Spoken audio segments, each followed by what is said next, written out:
Hello and welcome to our special on today's page. And of course, when we go through the days happening, we take a look at what are the top stories in the newspapers today. And we try to, in fact, give you the news beyond the news on News9. And when we come to the pages, what we understand is, of course, the Udhayanidhi remark fallout is still happening. And it has become a kind of a sore point for the people in the India alliance. Meanwhile, there are bypolls that are being conducted in or across 6 states. And interestingly enough, in certain places, well, you can say that it seems to be a friendly fight between the alliance partners in the India bloc. Meanwhile, on the other hand, there are reports coming in that Jill Biden, the First Lady of the United States, has been tested positive for COVID, while the President Biden has been tested negative for COVID. And that is also a story that we will keep track of, as there is a big question mark on whether Biden will be coming in or not, or as safety precautions will it in fact kick in. Meanwhile, of course, we know that the Chinese Premier Xi is not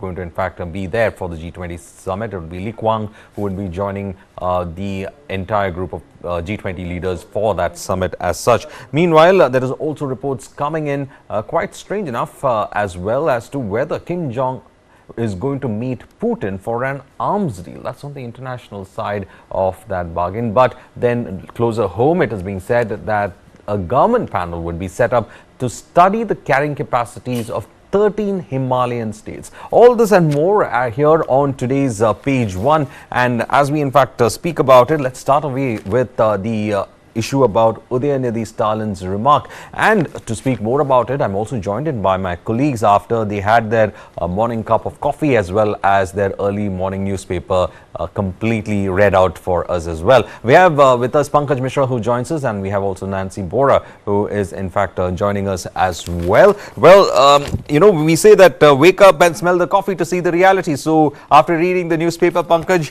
of course, it is Udhayanidhi Stalin all the way. Everybody is asking this one question over here: is the Congress divided over that Sanatana remark? And at the same time, the BJP seems to have got a stick to beat the India alliance to such an effect that the alliance partners, many of them are silent, of course, on that remark. But TMC, interestingly, comes out and distances itself. What Mamata Banerjee said is this.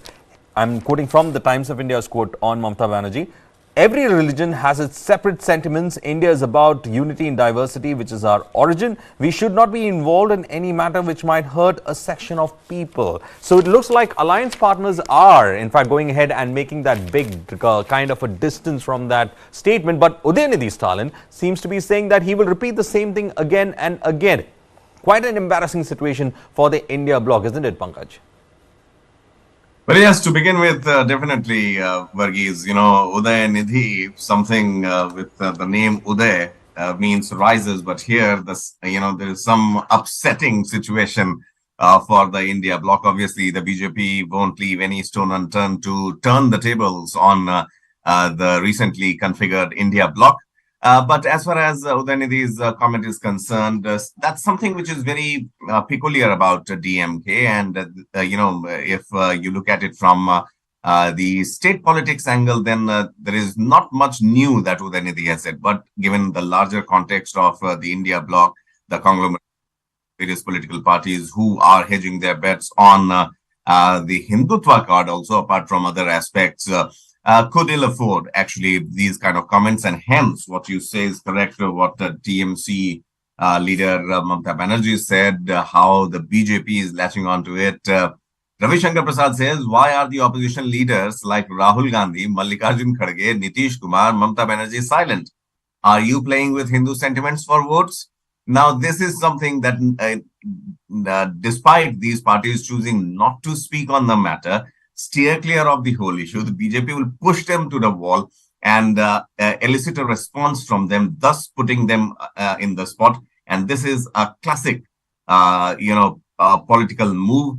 And it would be difficult, obviously, for DMK in order to justify it on, this step in the larger scheme of things and being answerable to, the India bloc. This is one crucial aspect that I feel. Well, Pankaj, of course, rightly hinted that maybe on a state level it wouldn't have been much of an issue because Tamil Nadu has been, in fact, seeing these kind of statements coming in. But in the larger context, of course, when it comes to the India alliance, being very loyal to your Periyarist ideology did not, in fact, work out when it comes to an all India level, especially when the Congress, which is trying to say that it is not an anti-Hindu party, this doesn't augur well when it comes to its image as such. Well, we are also joined in by Nancy. Nancy, you know, as a young journalist, when you see this news about religion being dragged again in politics, of course, we have been seeing how religion has been dragged into politics. But early morning, when you read those newspapers, how do you, in fact, see this entire controversy as a young journalist? I mean,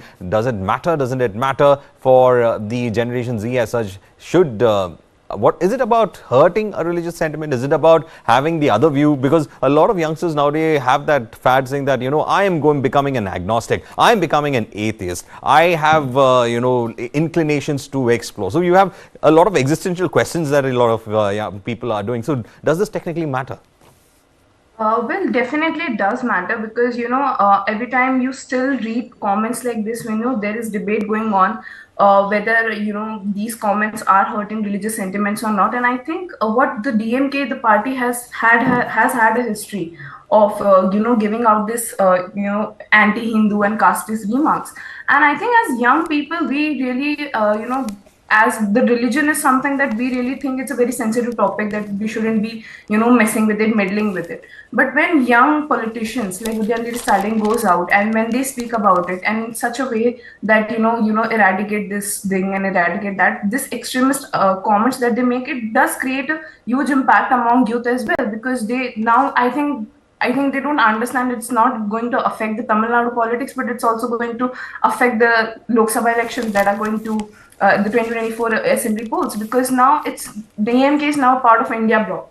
So I think that really affects us, like why these comments are still being discussed, being debated over, because we have to be careful as a politician. You have to be politically correct, as my generation likes to call it. Being politically correct all the time, being sensitive to every belief, to every religion aspect there is. So I think that young leaders and young politicians who are actually representing the youth of our country, I think they have to be more careful with what they say, with what they mean, because this kind of comments that eradicate this properly, it can be seen as hated. And I think in my generation, it's very easy to get offended over things, over remarks very easily. So it's the more you are sensitive to it, the more you are careful with your words, I think the more important it becomes for the youth as well to understand these politics. Well, So of I course, think it the was politics has got a very background as well, Nancy. very careless on Udhayanidhi Stalin. Sorry to interrupt, but I think politics has got a background, and this DMK has a background in actually, being an iconoclast party. They have been trying to become progressive, and their argument has been of how they have been able to actually maintain even religious structures which were left neglected. So they have been vouching on that as well. But they said this is also our thought process. But anyway, stay with us. We will just listen to what Mamata Banerjee did speak about when, questions were asked by reporters on this particular aspect of Udhayanidhi's remark. Let's listen into it and then we will come back on. I have a great regards for Tamil Nadu people, full of South India, and also Stalin ji also I respect him. But my humble request to you today, every religion, they have their separate sentiment. What we say always that, if you divide my full body, it is different caste, different religion, and India is for that. India is a secular country, India is a democratic country, and at the same time, unity in diversity is our origin. So I respect Sanatana Dharma because we know the Rig Ved, Atharva, so many Veds, and it came from our Upasana, Aradhana, Bandhana, from them. And also Sanatana Dharma, I give them permission also because there are so many Purohit. They puja path jo karte hai, to puja path karte hai. They do the pujas. So how it is followed, the Balapati is very popular in South India and all over the country. Now Siddhi Data Vinayak is popular in Maharashtra and all the country. Durga Puja is popular but belongs to every country. Now we go to mandir, masjid, temple, church, everywhere. We should not involve in any matter which may hurt any section of people. Maybe he's a junior, so he may not be knowing that. But from my side, I can give my views that I also came to know this, but I do not know from which vision they have said so. I feel that they have to respect every religion. So you condemn this statement? Instead of saying condemn, my humble request to everybody that we should not comment anything which may hurt the major section or the small section of the section. We have to remember unity and diversity. Well, that was in fact the reaction coming in from Mamata Banerjee, the Chief Minister of West Bengal, and of course there are reactions coming in from Stalin as well. What we understand is, the Hindu has put out both the reactions of the senior Stalin as well as the junior Stalin. The senior Stalin, in fact, has made it like this. He's put out the statement saying that BJP is using religion as a weapon to hide its shortcomings, is what Stalin has said. It is in his podcast series where he gave that particular aspect. So I'll just read out what I, Udhayanidhi Stalin, as the Chief Minister of Tamil Nadu and leader of the DMK, the third largest party in Parliament, and most importantly, as someone who is one among you, want to speak for India. Mr. Stalin said that the BJP was trying to damage the basic structure of India and destroy the sense of unity that Indians have cherished and protected for long. The DMK has created prime ministers and presidents. Now there is another duty of historic importance that has come our way. So that is what Stalin has in fact said, saying that you cannot discount the factor that DMK had played a very positive role when it comes to India's leadership as such, where he says that DMK has created prime ministers and presidents, probably indicating that it has been a stable coalition partner when it came to certain governments. And he in fact says that the idea is that BJP is using religion to hide itself. But then I go to the Hindu again, and just a page later, won't be intimidated by evil forces is what Udhayanidhi Stalin goes ahead and says. He's been standing his ground, Pankaj. He's been standing his ground, and he's been saying that I want to make it clear that I did not speak anything against Hinduism and the Hindus. I condemn the evil practices and inequality encouraged by Sanatana Dharma. If these evil forces threaten me, that I should not speak against it. I will speak against Sanatana Dharma again and again. So he is in fact ensuring that his ground is clear on that. But again, let's move a little bit into something that affects the India bloc away from this controversy as well. But this controversy will keep hanging in. Pankaj, 6 states are going to Bypolls today. And in one of that constituency I've been following, I find it very difficult to understand whether it's a friendly match that's going on or whether it's not a friendly match that's in fact going on. So it's become quite a situation for me to also understand as to what is happening in these Bypolls, because in certain places it's like the alliance partners are yet to understand what the ground realities are. So I'll just tell you the the 7 seats where the 6 seats where the 6 states and the seats where this Bypolls are happening. The 7 assembly constituencies are Dumri in Jharkhand, Boxnagar in Dhanpur in Tripura, Ghosi in Uttar Pradesh, Bageshwar in Uttarakhand, Pudupalli in Kerala, and Dhupguri in West Bengal. So, Pankaj, just to in fact put a little perspective when it comes to Pudupalli, 2 India bloc alliance partners are actually competing against each other. You have the CPIM and the Congress. Now, they are in alliance nationally, but at the state level, they're fighting each other, and it seems to be a prestigious issue for the CPM in the state, because it tends to be kind of a referendum saying that, whether they still endorse Pinarayi or not. But again, the person who's standing over there is Chandi Uman, the son of Uman Chandi, who passed away recently, which necessitated the Bypoll for Pudupalli. But again, 2 alliance partners fighting fiercely, and then on the national stage sitting beside each other and saying that we are one. Little difficult to understand what's happening, isn't it? Yes, absolutely. See, this is a very critical case, and not that the India bloc had not factored this in, because earlier also we saw in the meeting in Mumbai how the India bloc decided on the seat sharing concept, and it was also understood that there would be certain points, sticking points, where 2 candidates from 2 different parties would be vying against each other. Thus, in a way putting the India alliance, on a collision track.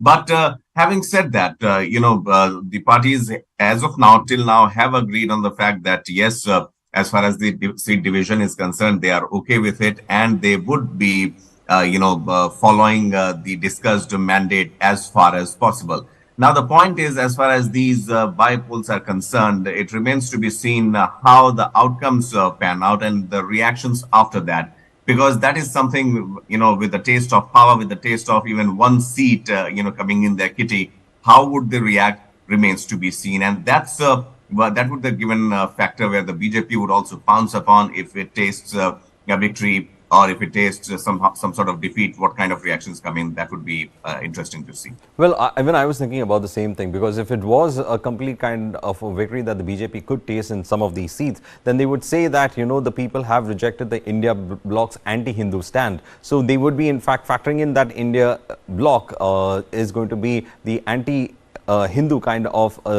political grouping, and therefore they would try to put that image on that particular aspect. So actually, you said, I think we'll have to wait and watch.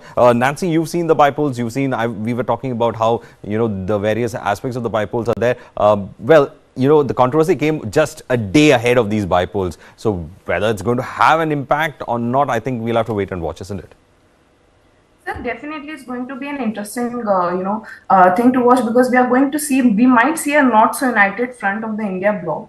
Because I think in Kerala, like in Puthupalli and in Dupuri, the alliance is going against each other. So I want to see like what happens when, they're facing each other, and like how are they going to decide on it. Seat sharing and everything, they're passing every barricade one by one, and they're like, no, we are united, no, we are united. But I really want to see now, like it's bypolls, you are contesting against each other. How are you going to put a united front at this point?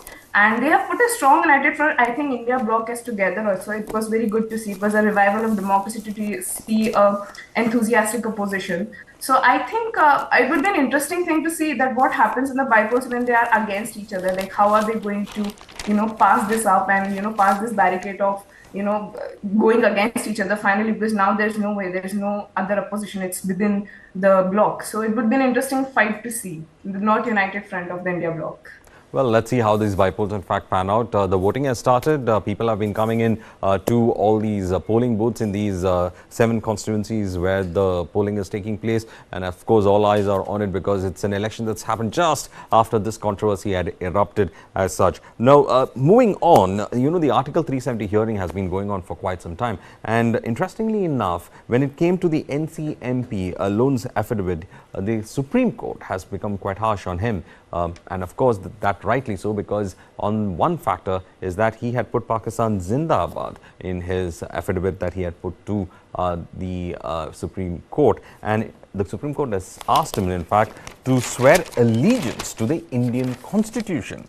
The Supreme Court on Monday firmly asked National Conference leader and MP Mohammed Akbar Lone to file an affidavit by Tuesday swearing unwavering allegiance to the Indian Constitution and affirming Jammu and Kashmir as an integral part of India after the centre's strong protest against his Pakistan Zindabad slogan on the floor of the State Assembly in 2018. Lone's counsel Kapil Sibal tried to sidestep the issue, but the bench remained firm that no one knocking at the court's door using the provision of the Constitution could be allowed to go scot-free for a serious constitutional misdemeanor. So, over here, this particular aspect of that thing is that when he in fact went with that affidavit to the court, his 2018 issue about raising Pakistan Zindabad on the floor of an Indian legislature was what had become the issue, and therefore the court asking him to in fact give an swear allegiance to the Indian Constitution. Rightly so, because he's trying to address a remedy that is there within the Indian Constitution. So where does the loyalty in fact lie is the big question that has been asked on Lone as such. Well, Pankaj, 2018, on the floor of an Indian Legislative Assembly, you had Lone making that big, sloganeering that he carried out, shocking many people as well in the National Conference as well. Now the Supreme Court saying that, there needs to, if you want to have some remedy from the Constitution, you have to understand that you have to swear allegiance to the Indian Constitution. So a big step by the Supreme Court on this. Well, yes, as the proceedings unfold in the apex court, this is the 12th or 13th day or beyond that, as far as the proceedings are concerned. But this is something that we haven't seen often, but Supreme Court asking one of the national to swear allegiance now after making that comment of Pakistan Zindabad in the Jammu and Kashmir Assembly back in 2018, which is 5 years ago, is something new that we have seen. And this issue particularly was raised by an NGO. When it reached Supreme Court, the NGO is called the Roots in Kashmir, and it told a five-judge constitutional bench headed by Chief Justice D.Y. Chandrachud that after raising the slogans in assembly, Lone had later said that he stood by his remarks. And this is something that became an irritant. And later on, now Solicitor General Tushar Mehta, representing the center and the J&K administration, said that the MP should file an affidavit stating, and there is a quotation also, I owe allegiance to the Constitution of India and oppose and object to terrorism and any secessionist activists by Pakistan in Jammu and Kashmir and elsewhere. Now, many would see this as, a retaliatory measure or planning to get back at the national conference for this obviously anti-India remark of Pakistan Zindabad in Jammu and Kashmir Assembly. But as many would also see this as a very, fine line towed by the legal eagles and making and taking no exception here, and rather in the book and asking the complainant or the person being accused to amend ways and change its course. So thus making it a very interesting, I would say, and very unique sort of proceedings in the Supreme Court. And not just that, the MP Mr. Lone also took exception of the remarks, and the CJI told Sybil also, when he invokes the jurisdiction of our court under Article 32 of the Constitution, he therefore necessarily abides by and owes allegiance to the Constitution. We want to have it from him that he unconditionally accepts that J&K is an integral part of India and that he abides by the Constitution of India. So that is something, that I would say to me comes as a unique factor. Well, it is a unique factor. Nancy, questions about your loyalty there is out in the open when it comes to Mr. Lone. And then it looks like, as Pankaj and we were discussing, it is about, if you want the remedy of the Constitution, you have to swear allegiance to it. You can't stay, swear allegiance to someone else on the floor of the House. And the worst part of it saying that you stick to it as well. And then say that you use a remedy for the Supreme Court to actually try to put your case forward. So it looks like the Supreme Court's decision, very rare though, asking citizens to actually go ahead and swear his allegiance to the Constitution, but being done to actually find out whether Mr. Lone is actually, trying to use the remedy of the Indian state, if possible or not. He is actually loyal to the Indian state or not. So the court, in fact, making a very interesting decision on this factor. Definitely. I mean, I think I see this as Supreme Court's preventive measure to, if you want a remedy, you have to, unconditionally file an affidavit, give us in writing that you will unconditionally accept J&K as integral part of the India. And I think Kapil Sibal said a very interesting thing. He said that, he's a MP of Lok Sabha. He's already taken oath. He's already, has said that he's, he accepts the Constitution, and there is no need for another affidavit. But I think the Supreme Court, this step by Supreme Court is kind of interesting to see that, asking a person to give in writing that, you unconditionally accept J&K as part of the integral part of our country. And it will be interesting to see Lone filing that affidavit that, yes, I accept unconditionally, that is being the key word here, that I accept J&K as integral part of the country. And I think it's very interesting to see Supreme Court, filing this, asking Mr. Lone to file an affidavit, and Kapil Sibal coming in and defending, he's already, he's already a member of Lok Sabha, he has already taken an oath. But despite that, I think it would be very interesting to see him filing an affidavit in the court and, accepting as J&K as an integral part of our country. Well, Jammu and Kashmir is an integral part of the country, and there's no question about it.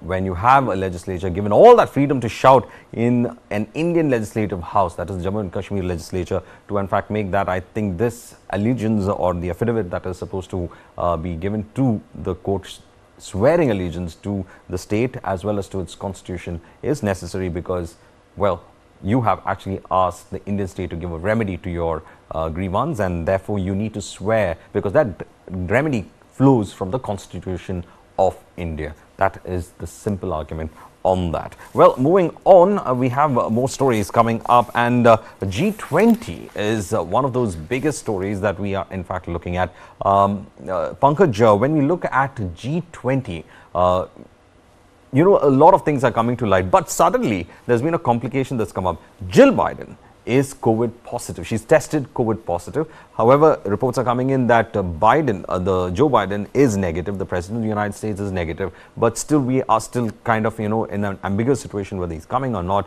Those questions are still going on. Pankaj, I mean, G20, probably two important leaders might not be there. We think Joe Biden will still make it, but of course the Chinese premier has decided to in fact not come, and you have the Prime Minister Li Qiang actually coming in. So over there itself, there seems to be some kind of that irritants between India and China playing out in some kind of manner in the background of G20. But Biden, of course, was expected, but the sudden complication that has come, well, has kept everything a little bit dicey right now.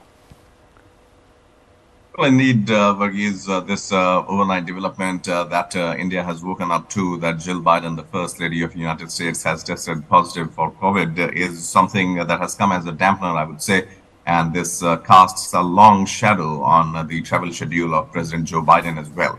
Now, looking at it from the G20's participation point of view, these high-profile visits are planned in advance, and a lot of measures are put in place. So as far as the well-being of both the president and the first lady is concerned, that is of paramount importance for their travel plans. So rest of the things remain the same, and there is no change in the either the item, for that matter, any sort of travel arrangements as well. So once we hear from the White House about the go ahead to Joe Biden's travel, then that could be well on its way. Otherwise, if the doctors or the team there deems it unfit for him to travel, then I think we'll have to look at it from a medical emergency point of view. Now, having said that, G20, as you said, is obviously hogging all the limelight, making headlines, and for those who live outside of the national capital, New Delhi, let me tell you that the visuals that we are playing out is something that has been not just done overnight, but the process for the redevelopment of the New Delhi district, the beautification, the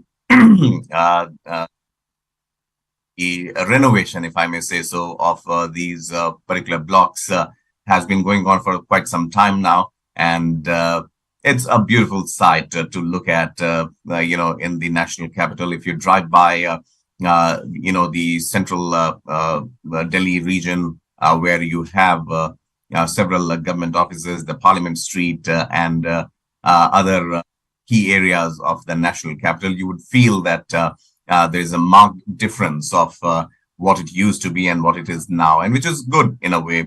Events like these do lift up the morale and the beauty and the essence factor of any city. I mean, you look at any country, be it a Japanese city, or be it a city or in the World Cup happen, countries which host mega events for these world leaders to come at one stage. All of them see a massive overhaul, and it puts that city on the global map very quickly. Also, it's this G20 meet on the sidelines, that meeting that we are supposed to have with Biden, and I hope it happens. A lot of things are coming to light. They are talking about trust with India, deepening of ties with India. trade with India, and also speaking about nuclear reactors. That is, it's been going on from the time, Pankaj, you would know, from the era of Bush Jr. There has been this talk about how American nuclear reactors could be powering India's next phase of growth for its power supply required for its industry. A lot of these factors have been in fact pulled in as well, but right now, I think there are still some of those nitty-gritties that they are trying to hold on to, as well as try to in fact iron out some of those key differences that are there when it comes to this aspect as well. So I was just going through it, what could have been, some of those aspects of, nuclear trade that India and US has been doing. It's that the agreements are all there, but still it seems to be stuck, and we are going to become a very power hungry country in the coming years if we are trying to become a manufacturing hub also. Pankaj?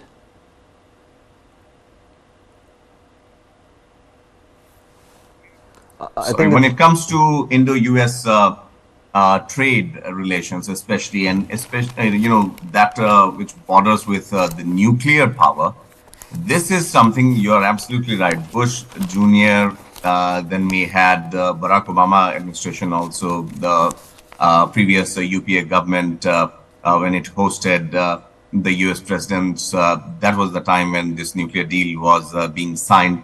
A lot remains to be done as of now. When it comes to bilateral visits, these key aspects gain much prominence. But when it is, a conglomeration of countries, then obviously somehow, you expect that the other bigger issues would be discussed. But this time around, India has made an exception for the US president and Saudi Crown Prince, who are both coming.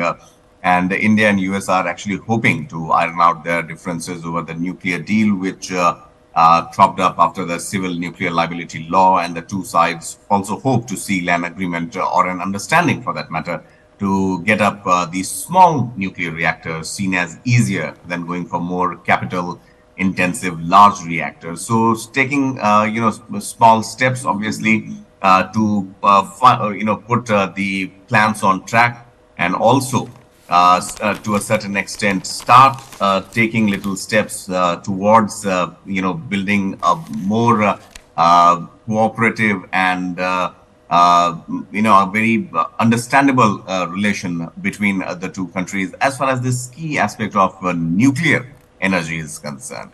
Yes, and also when Nancy, I was reading the newspapers and they say that tailor-made programs, academic programs for the Indian students, movement on the Doe deal, progress on US Congress approval for defense deals, and then another interesting factor is that liberalization of visa regimes and setting up of new consulates between India and the United States. So students have been one of those factors between India and US relationship. I think that has been one of those hidden strengths, and at the same time it's also a strength that we have leveraged well, because most of those students who have landed in the US, studied in the US, have actually become top company CEOs as well. So, Indian student strength has been leveraged really well. And now with liberal talks of liberal visa regimes that we are looking at between the two countries, Nancy, there was an era in which both the countries viewed each other, probably before the 1990s, with so much of suspicion that each other thought that each other was trying to, finish off the other. It was a very staring game. But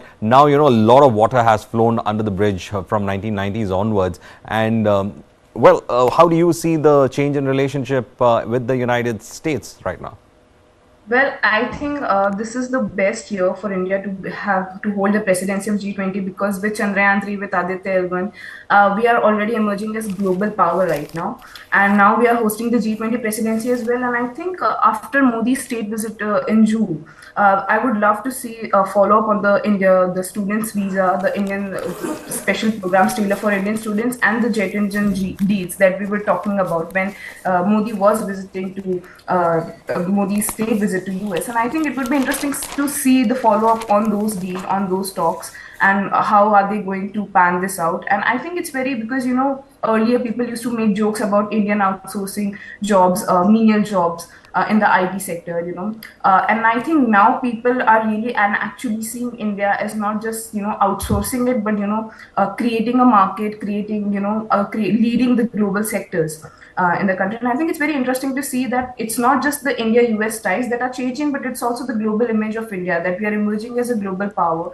And there have been talks on social media as well that there is nothing stopping India from emerging as one of the top countries, one of the largest economies in the world very soon. And we are, I think, on the right track right now. We are hosting the G20 presidency right now, and we are talking about important issues, the Indian visa, because I have seen a lot of friends who have struggled because they wanted to go study in US, but there was so difficult to get visa to go and study there, because as you said that we used to look each other with suspicion that they're going to outsource the job. But now the welcoming, the Indians are being welcomed, that please come in our country, please study. And I think that is very important to see the shift from seeing India as just outsourcing for menial jobs to actually seeing us as emerging global economy.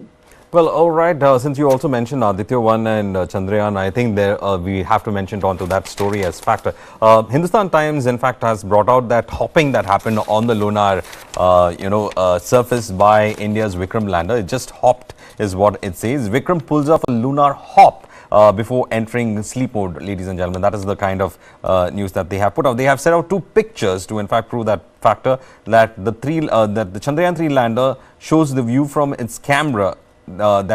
Just about how much it had to hop. So it said that it softly, it floated around 40 centimeters and then softly landed again at around 30-40 centimeters away from where its initial landing was. So it is said to be an experimental effort that was being carried out. Meanwhile, Chandrayaan, of course, I have been tracking that story as well. My colleagues have been tracking that story as well.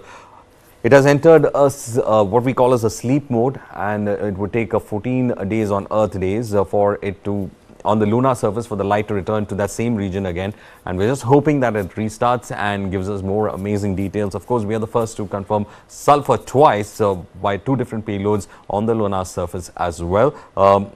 And also, there is another big news as well. Aditya L1, the observatory that the ISRO has launched, has done a second successful maneuver. It's a series of maneuvers that the ISRO is carrying out, and these maneuvers will in fact be around the orbit of the Earth, and they'll keep racing that orbit until they try to put it at the L1 point, which is a point where it will be observing the sun from. Pankaj and Nancy, well, Chandrayaan has gone to sleep. As you can see, the moon is going to sleep while the sun is awakened. So, there is this thing about when ISRO, from being sending their payloads by transporting from cycles to bullock carts. Well, it's now talking about so much of serious science that the world has taken note of. And there was a very interesting comment that I was reading from a blogger. He said that finally the world knows what Indian jugaad can do, and the jugaad concept is there when it comes to ISRO as well.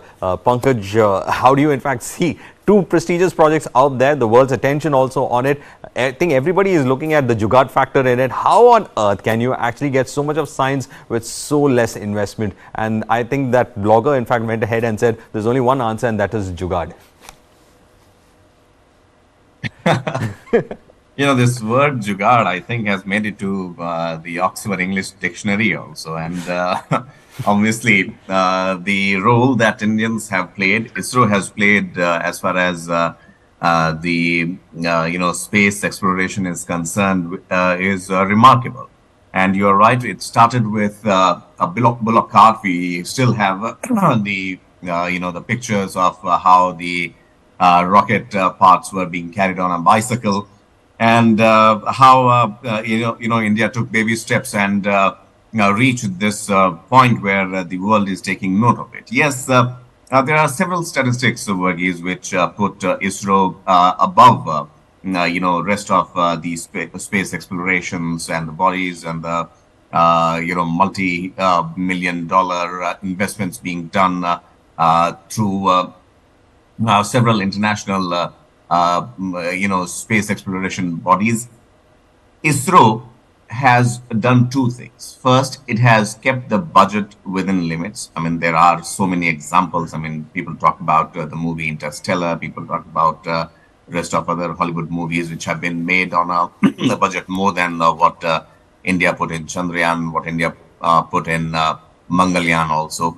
So all those steps, that is one aspect of it, the budget. And secondly, the precision with which India mended its ways from Chandrayaan 2 to Chandrayaan 3, and now Aditya L1 obviously tells volumes about the kind of approach and the kind of role ISRO can play without making much noise. I'm not saying that, when it comes to NASA, when it comes to Roscosmos, these international space bodies also have contributed a lot in bringing human beings up to speed with what is the latest, talking about the evolution of the solar system, the Milky Way.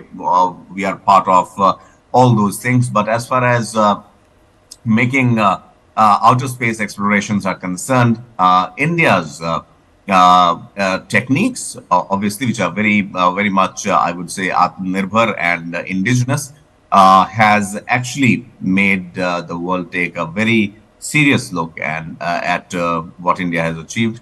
And in the years to come also, Varghese, I mean, the calendar is very busy. If you take a look at 2024, 2026, we have plans of, first an unmanned mission to space, then manned mission to space also.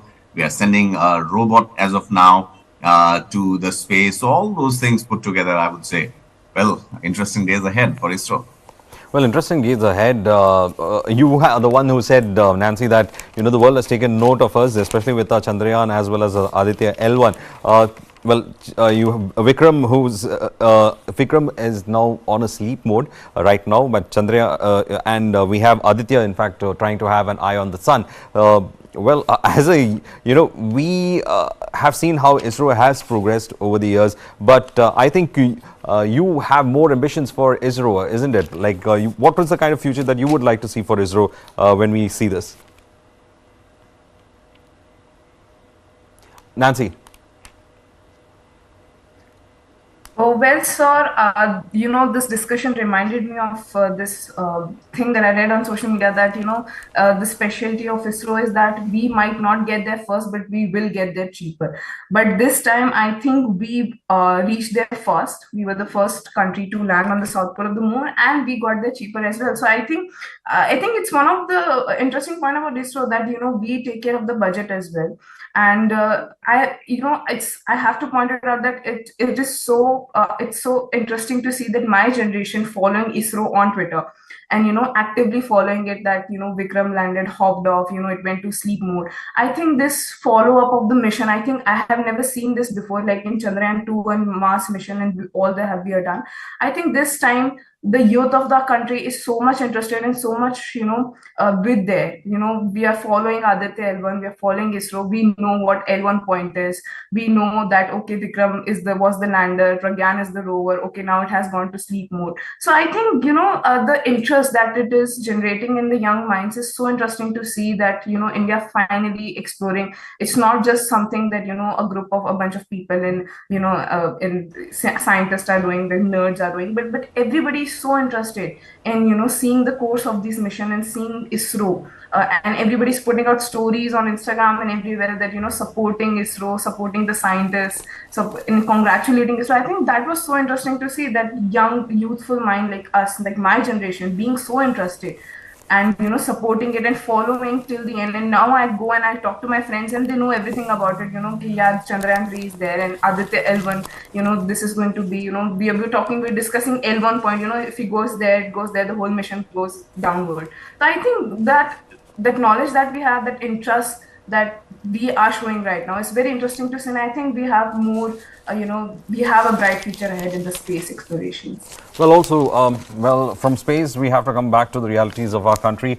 There is an interesting story that's come on Hindustan Times. Gyanvapi mosque panel moves court against ASI's extension. Now, the Muslim side on Monday filed an objection to the Archaeological Survey of India's application in the Varanasi District Court, seeking more time to complete the ongoing scientific survey of Gyanvapi mosque complex and submit its report. In its objection, the Anjuman-e-Intizamiya Masjid Committee, which manages the Gyanvapi mosque, alleged that the ASI was carrying out digging activities in the basement of the mosque complex, which was in violation of the directions of the Allahabad High Court and Supreme Court. Well, this could be a major development, isn't it, Pankaj? Because the idea is that when the Varanasi Court as well as the Supreme Court gave the permission for the survey to take place, the fundamental issue over there was that whether the structure will be affected with a possible survey being carried out. But then they say it would be a non-invasive survey in terms of digging, and if the committee is in fact going ahead and claiming this to be the case,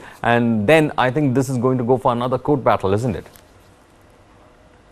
Well, yes, this particular issue of the objection being raised, also delves on the fact that the that ASI is taking as far as the digging and excavation is concerned, that could actually damage the basement of the mosque also. So that aspect is the core reason why they have the Anjuman-e-Intizamiya Masjid Committee, which manages the Gyanvapi Mosque, has alleged that the ASI was carrying out digging activities in the basement of the mosque complex, which is in violation, basically, of the directions of the Allahabad High Court and Supreme Court. Now, obviously, see, there are so many, factors at play here that one always tries to undercut the other step that is being taken. So, in a way here, since there were approvals from the courts, obviously, the affected party would try to raise objection in one way or the other.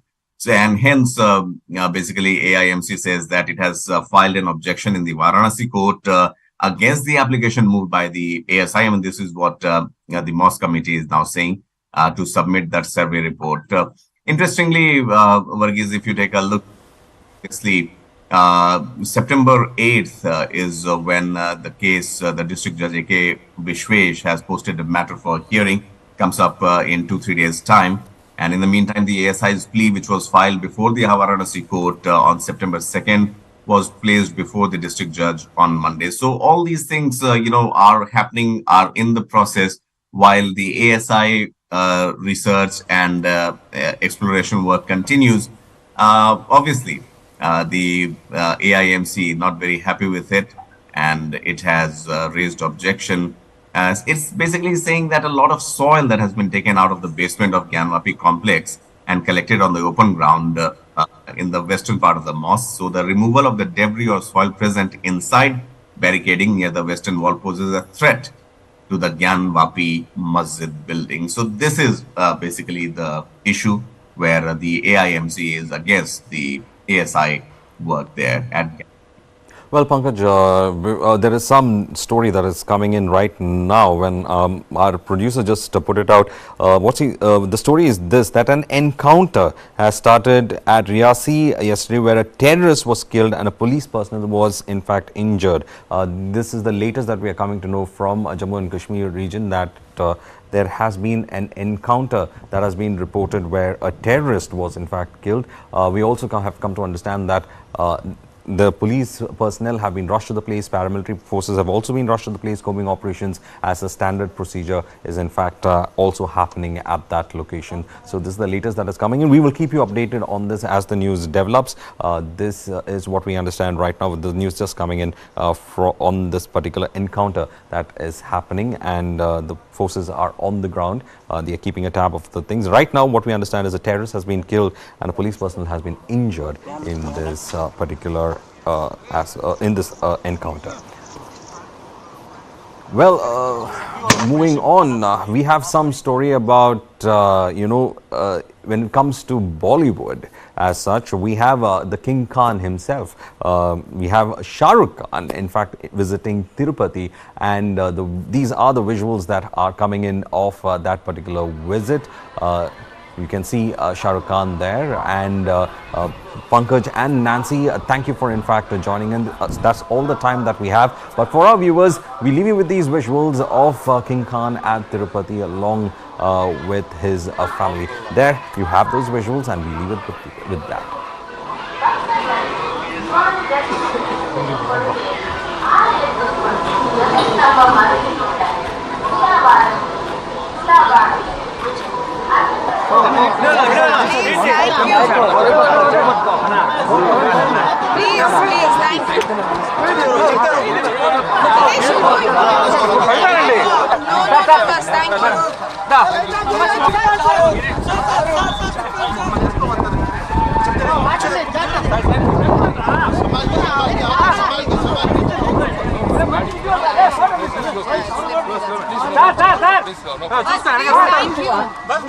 Thank you, please, thank you.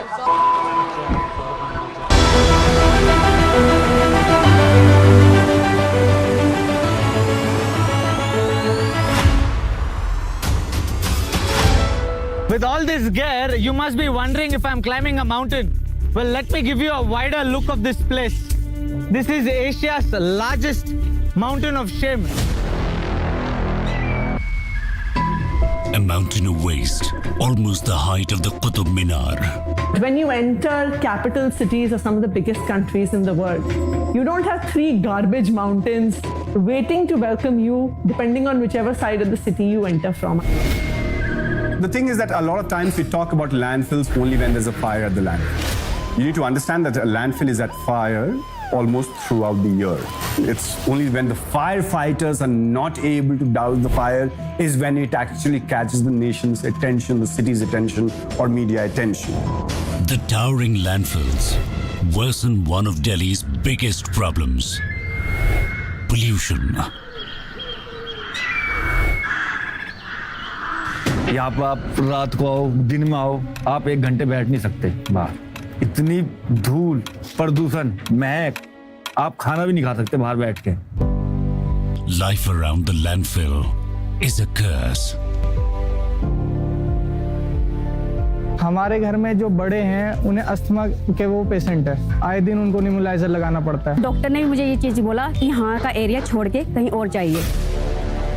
Delhi's garbage mountains are now a fetid symbol of the national capital's trash problem. The question is, who is to be blamed?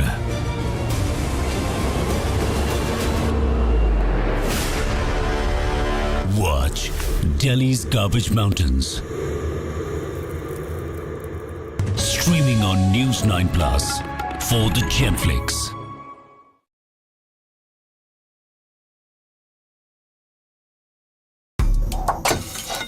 China won't let us rest easy on our borders, but they will keep flooding our markets. What does Xi Jinping really want? I think he wants the Indian market, no doubt about it.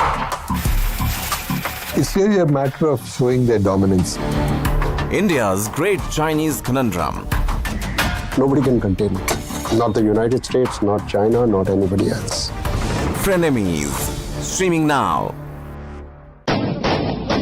Pakistan is actually genociding Baloch people. So being Baloch is a crime. If you are a Baloch, it means in the eyes of Pakistan, you don't have any right to live. The Chinese and Pakistanis are colonizing the Baloch and exploiting their resources. The Baloch armed struggle will continue unless China withdraws, Pakistan military withdraws from Balochistan, and give Baloch complete authority to decide for themselves. The Baloch feel that if they don't act now, they will become marginalized. What lies ahead for Balochistan? Balochistan, Bangladesh 2.0, streaming now. Gautam Adani, one of the richest men in the world, or a business honcho, accused of manipulating the market.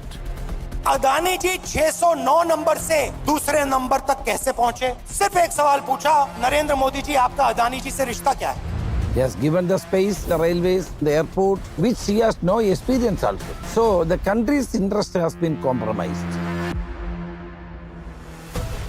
Government has been very clearly supporting few industrial groups, including Adani's industrial group. Target Adani. Streaming now. China won't let us rest easy on our borders.